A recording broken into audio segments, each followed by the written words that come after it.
Hello, you guys. What is up? Welcome back to another episode of Killer Instinct, and welcome to the last and final episode of HALLOWEEK 2022. I feel like HALLOWEEK flew by this year because I'm typically a procrastinator and I wait till the last minute when it comes to HALLOWEEK, but I weirdly enough feel very ahead of the game. You know, when you have a bunch of assignments due and you end up doing them early all instead of the night before, that's how I feel right now. But regardless, I love HALLOWEEK. It's always my favorite time of the year, and it's always the craziest time of the year, as we always say, and I just want to thank you guys so much. And what's funny, I'm filming the final episode of HALLOWEEK today, and yesterday in the case that we did, we actually announced that we were doing HALLOWEEK this year, and you guys are so excited. You left so many amazing, supportive comments that you were looking forward to it and that you were really excited about it, and so I hope it lived up to your expectations, and I couldn't be more happy and grateful. So enough with the sappiness. Let's get into this last and final HALLOWEEK episode. It is a wild one. We're talking about a family murder today. We're talking about the murder of the Liske family. So with that being said, let's jump right on into it. So who is the Liske family? The Liske family consists of Susan and William Liske and their blended family of 3 sons. Susan was born on January 30th, 1964 to her parents Benny and Edna Morse. She worked as an office manager and spent her free time enjoying hunting, gardening, and camping. She was known to have an infectious personality and was an amazing wife and mother, and she always prioritized her children. And Susan definitely had a very strong motherly instinct. It was said that her friends' children would even call her mom as a joke, but also it was just a play on the fact that she was very maternal and had that strong motherly instinct. And Susan was married to William Liske. William was born on May 11th, 1957 to his parents William Sr. and Shirley. William was an Air Force veteran, and after serving in the Air Force, he worked for a waste management company. William and Susan had many similar hobbies. William also liked hunting and fishing and being outdoors. William was definitely known for his sense of humor. He was always cracking jokes. He was always the one with the dad jokes, and he just tried to make light of every situation and always tried to make everybody feel comfortable. So Susan and William got married in 2001, and when they got together, they each had their own children. Susan had 2 sons named Derek and Devon, and William also had a son named William Jr. who went by BJ. Susan's son Derek was born on July 30th, 1987 to obviously his mother Susan and his father Gary Griffin. He went to Oak Harbor High School where he graduated in 2005, and throughout school he was very active. He participated in track and field and even had a 2nd degree black belt. Derek loved going out on the lake and having lake days on his sailboat with his friends and hanging out with his family. He loved making everybody's days better. So when Susan and William got married, the family of now 5 ended up settling down in a town called Martin, Ohio. And when the 2 of them got married, there was obviously a lot of nerves for blending the family and how that dynamic was going to be and if it was going to be a smooth transition for their boys. And surprisingly and fortunately, the boys had absolutely no problem getting along with each other. They weren't very far apart in age, so they were able to, get along and hang out. And they weren't best friends by any means, but they were cordial with each other, and there was no tension throughout the house when it came to the boys. Now, surprisingly, the tension came into play with BJ and Susan. BJ had a very hard time making a smooth transition with his new stepmother. BJ never liked the idea of having a stepmom, and William and Susan were very hopeful that this was just a growing pains type of situation and that it would get better over time. However, unfortunately, this was not the case.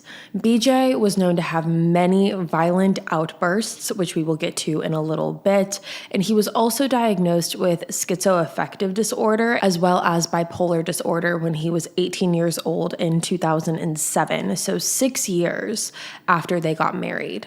And his violent outbursts weren't directed towards his friends or his stepbrothers. The outbursts were really directed at Susan and his father. Now, due to these outbursts, BJ definitely got himself into some trouble with the law. Starting all the way back in 2002, BJ had the police called on him by his father, William, because he had threatened to harm himself. However, when police got there and tried to talk to him, he ended up punching a police officer in the face, and because of that, he got faced with charges in juvenile court when he was 16 years old. 2 years later, in 2004, the cops were called on BJ again when he got into a physical altercation with Susan and ended up hitting her in the chest. And then 2 months later, after that, he hit Susan over the head with a coffee cup before taking her keys and stealing her car. When BJ turned 18 years old, he attacked Susan again while she was in the shower, and this was the final straw for William. He realized in that moment that he needed to protect his wife and that BJ was now 18 years old. He was legally an adult, and if he was going to act with such violence, then he needed to move out. They still didn't want to just kick him out on the streets. This was their son, and no matter what, they wanted him to get the help that he needed. So they decided that the best thing to do for BJ would be to put him into a group home. William never gave up on his son, and he always wanted BJ to feel like he was a part of the family. But after so many physical attacks on Susan and on William knew he needed to step in before things could potentially get worse. BJ was living at this group home for several years and was also living there at the time of the murders. And it wasn't like he was on lockdown at this group home. He was able to see his family when he wanted. He was able to come and go as he pleased, but he would always sleep at the group home. And at this group home, he was also in counseling and getting help for the disorders that he was diagnosed with. So these murders occurred on October 31st, 2010. So right on Halloween. But let's talk about what the days leading up to the murders looked like. And from a bird's eye view, these days leading up to the murders seemed very, very normal. On October 30th, 2010, so the day before the murders, BJ and William had spent their day on a hunting trip with some good friends of theirs, and everyone seemed to be in very good spirits and having a fun time. Later that night, William and BJ attended a Halloween party together that one of their friends was throwing, and like I said, BJ had typically spent his nights at the group home. However, because William had been drinking that night, he figured that the best thing to do would just be to drive home and have BJ spend the night at their family's home. That way he didn't have to make an extra stop along the way, because where the friend's house was and where the Liske's house was not far from each other. So basically, William was just thinking about the lesser of two evils in this situation. So this all brings us to October 31st, 2010. The day of the murders. On this day, Susan's son, Devon, had come home earlier in the morning from his father's house. So he had spent the night prior at his biological father's house, and then the next morning he was scheduled to go to church. Now, before going to church, and Devon was going to the 10 o'clock service, he stopped off at Susan and William's house at around 9:30 a.m. to change his clothes. So Devon arrives home, he pulls up in his car, and when he gets there, he notices BJ is standing in the driveway and he's packing some of his belongings into William's truck. Devon and BJ exchange a few words, but the interaction was very much a passing conversation, and Devon then just walked inside. So Devon changed his clothes, he heads off to church, and then he comes back home, and when he arrives home, BJ and the truck is gone, and Devon starts to notice that the house is a lot quieter than usual. This was Halloween day. He lived in a house with 4 people. That would be William, Susan, Derek, and himself, and obviously BJ, but BJ lived at the group home at the time. And he was used to a very hustle and bustle type of house. There was typically always something going on in the house. However, it was just pure silence. Now, at first, it didn't strike Devon as too odd. He thought maybe just everyone was busy because it was Halloween. So he ended up going upstairs into his room and playing some video games.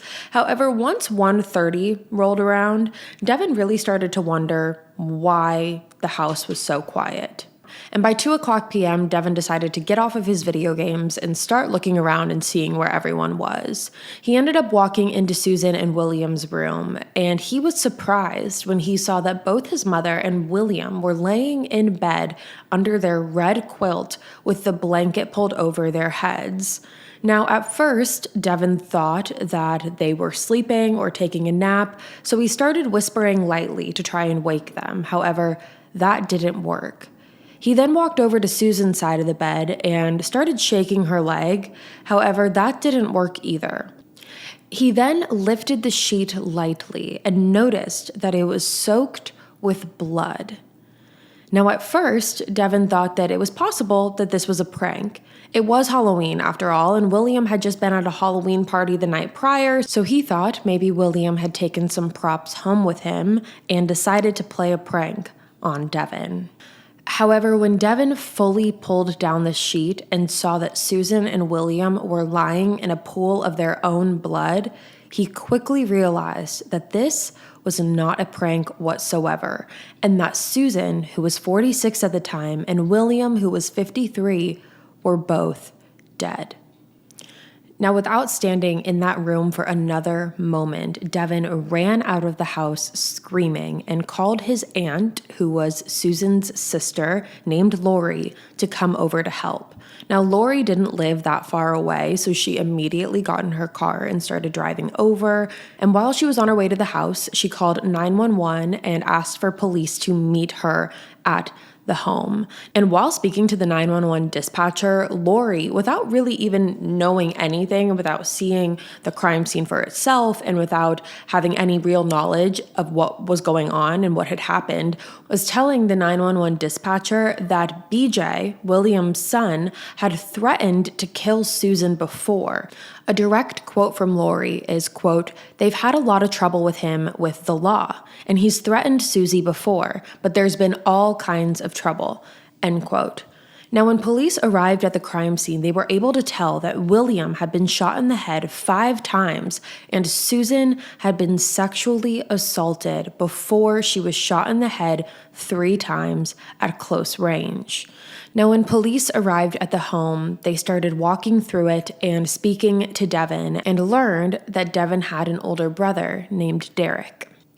Police had asked Devon if he had spoken to Derek or if he had been in Derek's room to see if Derek was in there. However, Devon said he did not check Derek's room, and that is when police walked right up to Derek's bedroom door. When police got to the door, they noticed that Derek's door had been locked from the inside of the room, so they ended up having to kick it down, and when they did, they found 23-year-old Derek curled up on his bed with his body facing the wall, and he was also murdered. Derek's autopsy revealed that he died from blunt force trauma to his head, and police believe that the weapon that was used for Derek was a claw hammer that was found in the house with blood on it. I don't think any of us can imagine or begin to put into words what Devon must have been feeling in that moment. His entire world changed in the matter of seconds when he figured out that his mother, his stepfather, and his brother were all killed. And when it came to the investigation, police were able to realize pretty immediately that this was an inside job, and that whoever was responsible for this was either a part of the family or knew the family. There was no sign of forced entry, and the only physical evidence that they could find were some muddy footprints on the deck leading out to the pond on the family's property. Now, police knew that Devon had an alibi, considering he had been staying at his father's house the night prior and had gone to church earlier that morning.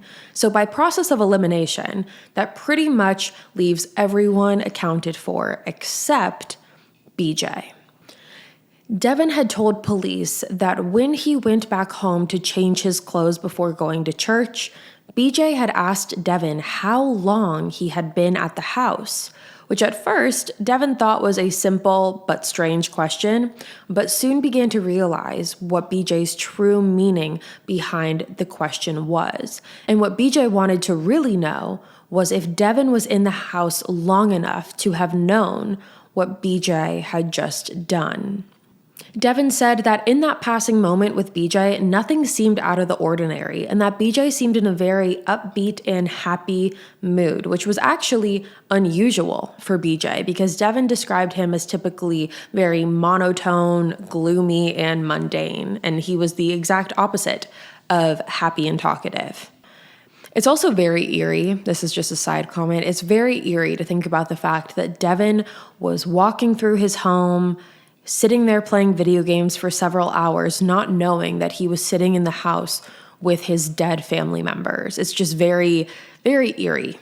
So now police knew that they needed to find BJ, and they knew that more than likely BJ was driving his dad William's truck for two reasons. One, that was the car that Devon had seen him packing up when Devon and BJ had that passing exchange, and two, the truck was not on the property when police got there. So the truck was missing and BJ was missing.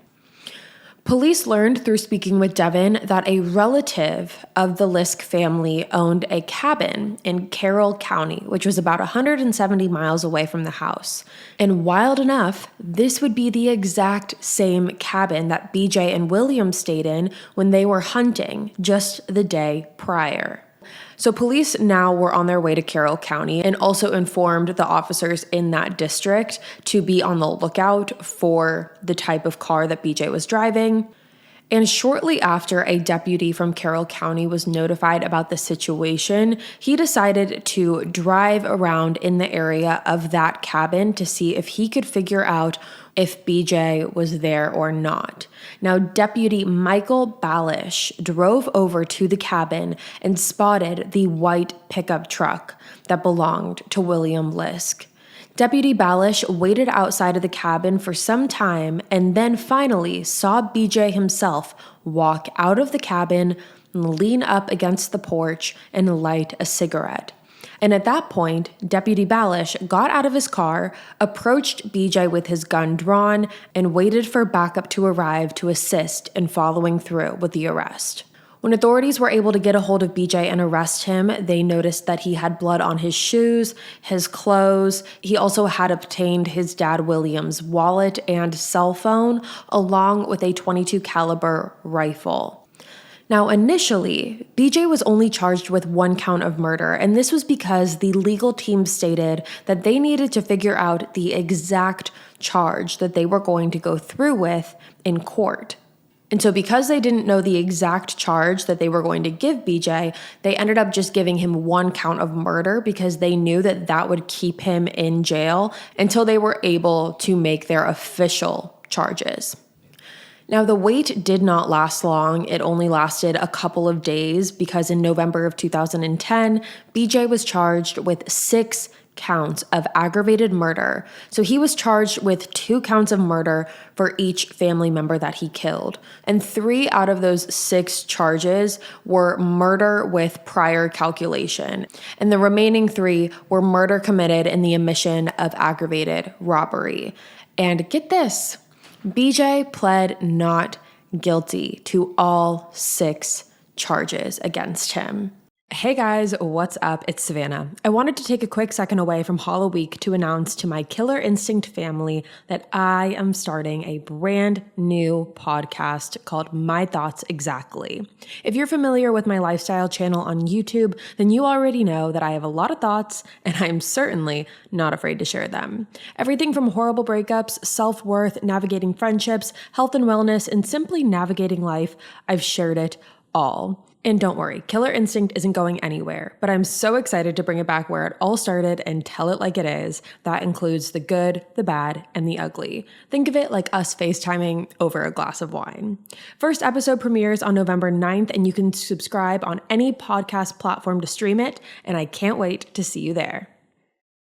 Did you know that 95% of Americans don't get enough fiber, which is needed for optimal nutrition, weight loss, and digestion? You need to eat on average about 10 salads a day to get your daily recommended fiber of 30 grams. But I have actually found a perfect supplement that takes care of all of this. The Bellway Superfiber is made with psyllium husk that nourishes your gut. It's organic, vegan, and made with natural ingredients. And what's cool about Bellway is that they have powdered products like Fiber Plus Fruit, Fiber Plus Greens, and Fiber Plus Collagen. But just FYI, that collagen is not vegan. But if you're not the mixing and drinking kind of person, they also have capsules that are so easy to swallow and carry with you. And the capsules are vegan and kosher. They have amazing bundles and deals, and with my discount, you'll get 25% off your first order. Use code SB25 to get 25% off your first order at Bellway. GetBellway.com. Again, that's just SB25 to get 25% off your first Bellway order at GetBellway.com. So BJ was held on a $3 million bond, and initially he did try and plead insanity. However, after 2 different competency evaluations, BJ was found completely competent to stand trial.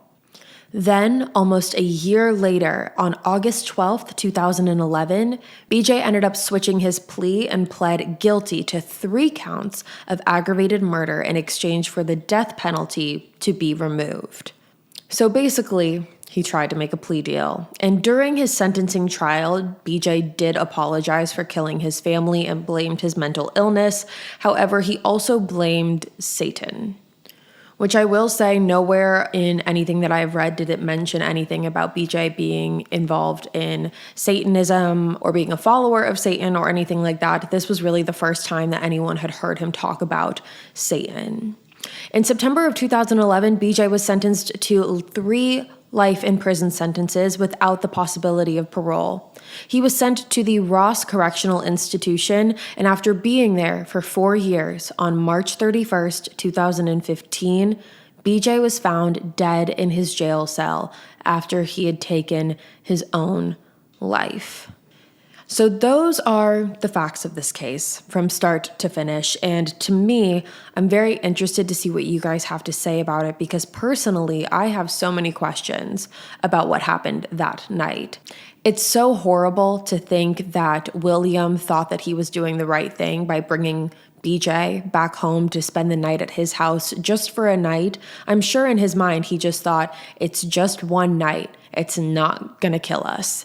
And quite literally, that is what happened. And the thing is we don't know how this unfolded. We don't know if a fight ensued between William and Susan and BJ or between BJ and Susan.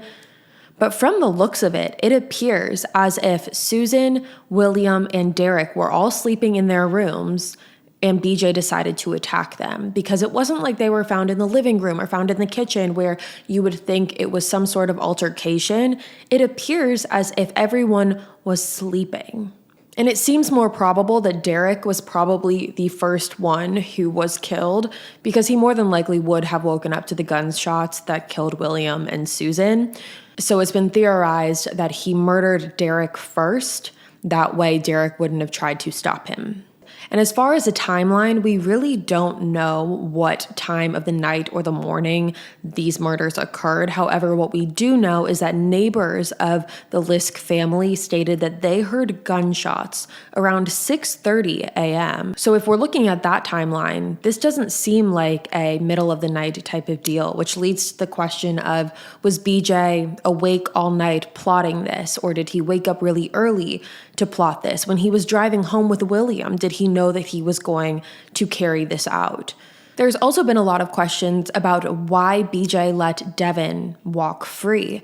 It could have been very easy for BJ to pull out a gun and kill Devon when he saw him that morning. So did BJ spare Devon's life because he was on a time crunch and just wanted to get out of there as soon as possible? Or was it because the adrenaline of the rage that he had when he had committed these murders was over at that time? and he didn't feel the need to. Again, Devon got home at 9:30 in the morning to change before church. And if we're looking at the timeline, that BJ murdered his parents and Derek at around 6:30 in the morning, that leaves a 3-hour time window. So it doesn't necessarily seem like BJ was in a rush to get out of there, because he could have just grabbed the wallet, grabbed the gun, grabbed what he wanted, and drove away. However, he stayed for at least 3 hours. It's just heartbreaking to think that in a split second, Devon lost his entire family. His entire world has been turned upside down. And spending the night at his dad's house really, more than likely, saved his life. So that, you guys, is the case of the Liske family murders. And that is the last episode of HALLOWEEK 2022.